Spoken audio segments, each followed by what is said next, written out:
وأن النبي صلى الله عليه وسلم قال من كان عنده طعام اثنين তোমাদের কারো নিকট যদি দুইজনের খাবার থাকে ফালিয়াযহাব বিসালিসিন সে যেন তৃতীয় একজন সুফফা থেকে নিয়ে যায়।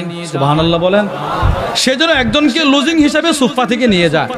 ওয়া ইন আরবা ফাখামিসুন আও সাদিস যদি কারো ঘরে চারজনের খাবার থাকে সে যেন পঞ্চম অথবা ষষ্ঠ একজন সুফফা থেকে নিয়ে যায়। এটা নবীজির আদেশ। এবার এই আদেশ সাহাবারা কিভাবে পালন করছে? আল্লামা আবু বকর ইবনে আবিদ দুনিয়া তার বিখ্যাত কিতাব কিরাত দাইফের মধ্যে নিয়ে আসছেন। তিনি বলেন কানা আহলুস সুফফা সুফফাবাসীরা ইদা আমসাও এরা যখন সন্ধ্যা করত সন্ধ্যা ইনতালাকার রাজুল বির রাজুল ওয়ার রাজুলু বির রাজুলাইন ওয়ার রাজুলু বিল খামসা তো সাহাবারা এশারের নামাজ পড়ে যাওয়ার সময় কেউ একজন সাহাবী নিয়ে যাইতেন খাবার খাওয়ানোর জন্য, কেউ দুইজন, কেউ তিনজন, কেউ পাঁচজন। কিন্তু আম্মা সাদ ইবনে উবাদা হযরত সাদ ইবনে উবাদা ফাইন্নাহু কানা ইয়ানতালিকু বি80 কুল্লা লাইলা তিনি প্রতি রাতে 80 জন সাহাবীকে নিয়ে যাইতেন খাবার খাওয়ানোর জন্য। কতজন? 80 জন। প্রতি রাতে 80 জন সাহাবীকে তিনি একা খাবার খাওয়াইতেন। এবার বলেন তো উনার ভিতরে কি পরিমাণ অন্যকে নিজের উপরে প্রাধান্য দেওয়ার সিফতটা ছিল? সুবহানাল্লাহ বলেন না। শুধু উনি 80 জনকে খাওয়াই শেষ না, উনি সব সময় উনার ঘরের ছাদে উঠতেন। ছাদে উঠে একটা ঘোষণা করতেন। একটু চিন্তা করে দেখবেন এই ঘোষণা এই বর্তমানে কেউ করে কিনা। উনি ঘোষণা করতেন কি জানেন? মান আহাব্বা শাহমান ওয়া লাহমা ফালিয়াতি সাদ ইবনে উবাদা। এই মদিনার মানুষ তোমাদের কাউর যদি গোশতের তরকারি চর্বিযুক্ত খাবার খেতে পছন্দ করে ইচ্ছে করে তুমি কোনো কথা না বলে সোজা আমি সাদ ইবনে উবাদার ঘরে চলে আসবে। তোমার জন্য আমার ঘরের দরজা 24 ঘন্টা উন্মুক্ত। আরো আশ্চর্যের কথা শুনেন, আল্লামা শামসুদ্দিন যাহাবী রাহিমাহুল্লাহ তার বিখ্যাত কিতাব সিয়ারু আ'লামিন নুবালার মধ্যে নিয়ে আসছেন রাসূল করিম সাল্লাল্লাহু তাআলা আলাইহি ওয়াসাল্লাম যখন মক্কা থেকে হিজরত করে মদিনায় আসলেন প্রতিদিন কানা ইয়াবআসু কুল্লা ইয়াউমিন ইলাইহি জাফনাতাম মিন সারিদিল লাহম রুটি টুকরা আর গোশতের টুকরা দিয়ে আরবদের একটা প্রাচীন খাবার সারিদ, ওইটা তিনি প্রতিদিন নবীজির জন্য পাক করে পাঠাইতেন। এজন্য আল্লামা শামসুদ্দিন যাহাবী লিখেন ওয়াকানাত জাফনাতু সাদ ইবনে উবাদা তাদুরু মা রাসূলিল্লাহি সাল্লাল্লাহু আলাইহি ওয়াসাল্লাম ফি বুয়ুতি আজওয়াজি। রাসূল যেই বিবির ঘরে সাদের বাটি পাওয়া যাইতো সেই বিবির ঘরে। সুবহানাল্লাহ বলেন না। রাসূল এক এক দিন এক এক বিবির ঘরে থাকতেন অথবা পালা বন্টন যেমন ছিল প্রতিদিন সাদের খাবার নবীজির ওই বিবির ঘরে যাইতেন। কি পরিমাণ রাসূলকে মেহমানদারি করছেন। ঈসার সিফত ছিল ওনার ভিতরে।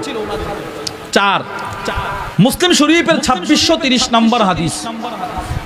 এক মা তার 2 সন্তানকে নিজের উপরে প্রাধান্য দিয়েছে। নিজের উপরে মা বাপ তো এমনিতেই সন্তানকে প্রাধান্য দেয়। যদি বাপ হয়ে থাকেন তো হাদিসটা শোনেন।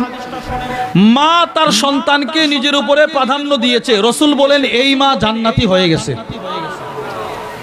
وعن عائشة رضي الله تعالى عنها قالت আম্মাজান আয়েশা বলেন জাআতনি মিসকিনা আমার কাছে একজন অসহায় দরিদ্র আসছে। দরিদ্র ওয়া তাহমিলু ইবনাতাইনি লাহা ওই অসহায় দরিদ্র মহিলাটার 2 কোলে 2টা শিশু সন্তান, কন্যা সন্তান। ডান কোলে একটা কন্যা সন্তান, বাম কোলে একটা কন্যা সন্তান। আমার কাছে খাবার চাইছে। খাবার ফাআতআমতুহা সালাসা তামারাত আমি ওই মাকে 3টা খেজুর দিলাম। মানুষ 3 জন, মা 2 মেয়ে। কয়জন? কথা বলেন না কয়জন? এবার আম্মাজান আয়েশা বলে আমি খেজুর দিছি কয়টা? 3টা। মার প্রথম ঈসার বুঝতেছেননি, আমি বারবার আরবিটা বলতেছি। ঈসার মানে কি? অন্যকে নিজের উপরে প্রাধান্য দেয়া। বলেন অন্যকে নিজের উপরে। আপনারা বলেন যারা বলবেন সবার জন্য মারহাবা মারহাবা। বলেন হ্যাঁ, অন্যকে নিজের উপরে কি দেওয়া? প্রাধান্য দেওয়া। আম্মাজান আয়েশা বলেন আমি 3টা খেজুর দিলাম। মা প্রথমেই নিজে খায় নাই। আম্মাজান আয়েশা বলেন ফাআতাত কুল্লা ওয়াহিদাতিন মিনহুমা তামরাতান 2টা কুলের শিশুকে 2টা খেজুর মা দিয়ে দিল। এবার 2টা কুলের শিশু কুলে বসে বসে খেজুর খায়া শেষ। ওয়ারাফাত ইলা ফিহা তামরাতান লিতাকুলাহা। এবার মা নিজের বন্টনের খিজুরটা খাওয়ার জন্য মুখের দিকে উত্তোলন করেছে। মা আমার খিজুরটা খাবে। আম্মা জান আয়েশা বলে আমি তাকায় দেখি ফাস্তাতআমাতহা ইবনাতাহা, দুই কুলের কন্যা সন্তান একসাথে মার কাছে বলে মা এই খিজুরটাও আমাদেরকে দিয়ে দাও, একসাথে চায়া বসছে। আচ্ছা এবার বলেন তো মা কি একটা মুসিবতে পড়ছে, মার পেটেও খাবার নাই। আম্মা জান আয়েশা বলেন ফাশাক্কাতিত তামার আল্লাতী কানাত তুরিদু আন তাকুলাহা, মা যে খিজুরটা খাওয়ার জন্য ইচ্ছে পোষণ করেছিলেন ওই খিজুরটাও মা দুভাগে ভাগ করে দুইটা কন্যা সন্তানকে খাওয়ায়া দিল। নিজের উপরে কন্যাদেরকে প্রাধান্য দিছে কিনা বলেন? আচ্ছা এইরকম প্রাধান্য আপনার মা আপনাকে জীবনে কতবার দিছে? আপনি আপনার মাকে জীবনে কতবার দিলেন? একটু হিসাব করেন তো। আমার মা আমাকে জন্মের পর থেকে কি পরিমাণ আমাকে নিজের উপরে প্রাধান্য দিল, আর আমি জন্ম হওয়ার পর থেকে, চাকরিজীবী হওয়ার পর থেকে, যেটাকে আপনারা বাংলায় বলেন নিজে প্রতিষ্ঠিত হওয়ার পর থেকে আমি কতবার নিজের মা বাপকে আমার উপরে প্রাধান্য দিলাম।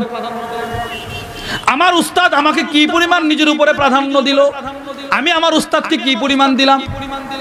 আমার ইমাম সাহেব আমাকে কি পরিমাণ প্রাধান্য দিল। আমার সূরা শুদ্ধ না, যদি আমি ইমামের পিছনে দাঁড়িয়ে যাই তো কেমন যেন ইমাম আমার পক্ষ থেকে সূরা পড়ে নিল। এজন্য আমাদের হাকিমুন নফস আল্লামা মুফতি মুশতাকুন নবী কাসিম হাফিজাহুল্লাহ হুজুর এক ইসলামী মাহফিলে প্রোগ্রামে বলেছিলেন যে আমার মনে হয় রব জামাতের সাথে নামাজটা দিয়েছেন সাধারণ মানুষকে জাহান্নাম থেকে বাঁচানোর জন্য।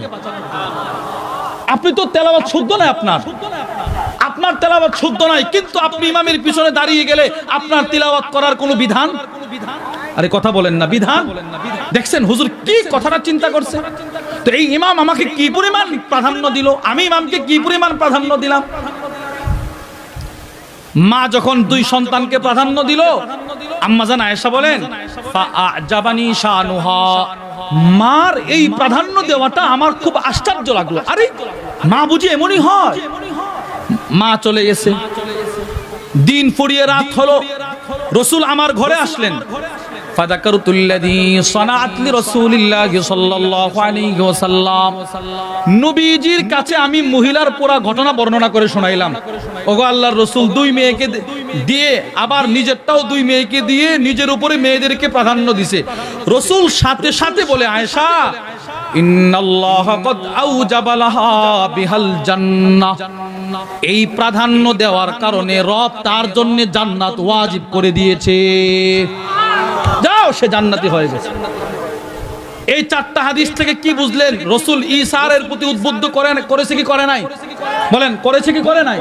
5 আবু দাউদ শরীফের 2534 নম্বর হাদিস, হযরত জাবির ইবনে আব্দুল্লাহ রাদিয়াল্লাহু তাআলা আনহুমা থেকে বর্ণিত। তিনি বলেন আন্না রাসূলুল্লাহ সাল্লাল্লাহু আলাইহি ওয়াসাল্লাম আরাদা আন ইয়াগজুয়া, নবীজি যুদ্ধে যাওয়ার ইচ্ছা করলেন। فقال النبي صلى الله عليه وسلم, আল্লাহর রাসূল যুদ্ধে যাওয়ার প্রাক্কালে আমাদেরকে বললেন ও সাহাবারা, ইয়া মাশারাল মুহাজিরিন ওয়াল আনসার, ও মুহাজির আনসার সাহাবারা, ইন্না মিন ইখওয়ানিকুম কওমা লাইসা লাহুম মালুন ওয়ালা আশিরা, তোমাদের কিছু ভাই মদিনায় আছে যাদের ধন সম্পদ নাই, যাদের আত্মীয় স্বজন মদিনাতে নাই, এদেরকে সাহায্য করবে। সুতরাং ফালিয়াদুম মাহাদুকুম ইলাইহি ইসনাইন আবিস সালাসা, তোমাদের কারো যদি বাহন থাকে, বাহন তো যাদের বাহন আছে তারা যেন একজন দুইজনকে সাথে করে নিয়ে যায়। হযরত জাবের বলেন আমাদের প্রত্যেকেরই একটা করে বাহন ছিল, আমাদের বাহনে এদেরকে ওঠানোর কোনো সুযোগ ছিল না পালা বন্টন ছাড়া। পালা বন্টন, আমি কতক্ষণ সে কতক্ষণ সে কতক্ষণ, এই পালা বন্টন ছাড়া আমাদের কোনো কোনো বাহন ছিল না।